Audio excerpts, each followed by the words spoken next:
Sakit ng ulo ko. Paano labanan ang price war sa iyong negosyo? Pero bago ko sagutin yan, ako nga po pala si Sandy, isang OFW nurse and an entrepreneur. Konting story time muna. Naranasan nyo na rin bang magbaba ng presyo sa kadahilan ng iniisip nyo na baka walang bumili ng inyong produkto dahil may mga kalaban kayong mas mababa ang presyo? Nung nagsisimula akong magnegosyo, tinitingnan ko rin ang mga competitor ko. Iniisip ko na dahil mas bago ako, kailangan ko magbaba ng presyo para mas mapansin ang aking produkto. May bumibili naman, pero ang ending, ang net profit, ay break-even lang. So as an entrepreneur, lahat ng pinaghirapan mo, feeling mo, walang napuntahan. Wala namang mali sa pag-check ng competitor price mo. Nararapat din naman na alam natin kung sino ang kasamahan natin sa industriya. Pero imbes na tingnan natin ang kanilang presyo, mas maigi na tingnan natin ang mga tamang diskarteng ginawa nila sa kanilang negosyo at i-apply sa ating produkto. Hindi ka dapat makipagsabayan lang sa pababaan ng presyo. Silipin mo sila at pag-aralan ang mga epektibong paraan para maparami ang iyong customer. Kaya naman ngayon, mas pinofokusan ko na ang aming produkto. Kung paano ito mas makakatulong sa problema ng aming mga customer, kesa pag-ubusan ko ng panahon ang pakikipagdigma ko sa price war. Na wala namang maitutulong sa aming negosyo, kundi ang pagkalugi nito. So paano nga ba natin malalabanan ang price war sa ating negosyo?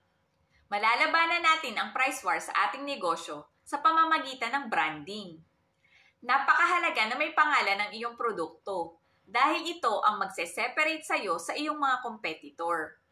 Ang brand ay hindi lamang kulay o logo. Kasama na rin dyan ang vision ng brand mo. Kamukha sa aming business, we sell kids essentials. All products are made from natural ingredients kaya pwede sa mga kids. Kaya lahat ng binebenta namin doon ay safe and effective for our little ones. Mahalaga na ang paniniwala mo ay parte ng iyong negosyo dahil ito ang iyong babalik-balikan araw-araw sa pagnenegosyo. Ang makatulong sa mga taong iyong pinaglilingkuran at mga naniniwala sa iyong produkto. Next, para labanan ang price war sa iyong negosyo, dapat may malupit na produkto at serbisyo. Napakadaling magbaba ng presyo. Kahit sino, pwedeng gawin yan. Pero kung malupit ang produkto mo, naniniwala ako na kahit magkano pa yan, ay merong bibili. Dahil alam nila na ito ay makakasolusyon ng kanilang problema. Hindi dapat natin isipin kung paano ibababa ang presyo. Ang dapat nating iniisip ay kung paano i-innovate ang ating produkto para mabenta natin sa magandang presyo. Aminin man natin sa hindi, kapag mababa ang presyo, bumababa ang quality nito. Isalin na rin natin ang maayos na serbisyo. Yung tipong feeling laging connected ang customer mo sa produktong binebenta mo.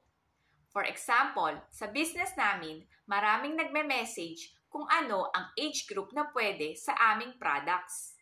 Even nakasulat yon sa aming product description, iniisa-isa pa rin naming replyan ang mga message nila. Pinaparamdam namin na importante ang mga mensahe nila. Yung iba kasi, hindi man lang replyan. O kung re-replyan man, details posted na po or auto-reply. Para labanan ang price war sa ating negosyo, napakahalaga ng marketing at dyan pumapasok ang pagko-content. Sa panahon ngayon, napakahalaga ng pagko-content sa pagnenegosyo. Nakakasabay ka sa marketing ng mga sikat na produkto dahil sa original content mo. Napakapalad natin ngayon na may social media na. Hindi na natin kailangang magbayad ng milyon-milyon para sa marketing. Isang click lang, may views na dahil lahat ng tao ngayon ay nasa social media na. Bukod sa libreng marketing, ang pagko-content ay napakahalaga para ipakita mo sa target audience mo ang pinaniniwalaan mo sa iyong binebenta. Nasi-share mo real-time ang iyong pagpuprogreso. Kaya nakukuha mo ang atensyon ng mga taong pinaglilingkuran mo. Kasabay ng unique at best product at pagko-content, sa tingin ko, ito ang right formula ngayon para labanan ang price war sa ating negosyo. Anong iko-content mo kung wala kang malupit na produkto? At ano naman ang silbi ng malupit mong produkto kung hindi naman ito nakikita ng target audience mo? Dahil naniniwala ako na hindi solusyon ang pagbaba ng presyo upang makabenta sa mas maraming customer. Kailangan lang nating mag-isip o mag-innovate ng ating produkto para maging number 1 sa komunidad na ating pinaglilingkuran. Dahil ang kalaban natin dito ay ang pagkalugi sa kadahilanang nakipagsabayan tayo sa mga negosyanteng gumawa ng mas madaling paraan.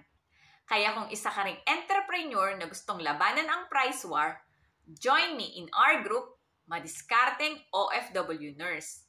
Doon ay magsama-sama tayong magbahagi ng ating mga mumunting nalalaman sa mundo ng pagnenegosyo. At kung may naisip ka pang ibang paraan, paano labanan ang price war, i-comment mo lang yan sa baba para makatulong din sa iba. At kung nagustuhan nyo po ang video na ito, please like, share, and follow nyo na rin. At kung naghahanap po pala kayo ng malupit na produkto, available po yan sa aming Shopee store. Hypoallergenic soap, deodorant, massage scrub, at serum. At sa mga naghahanap rin po ng kids clothing at a very affordable price pero quality, available po yan sa aming online store. Iko-comment ko na lang po ang link sa baba. Huwag kakalimutan, keep calm and work hard. See you on my next vlog. Bye!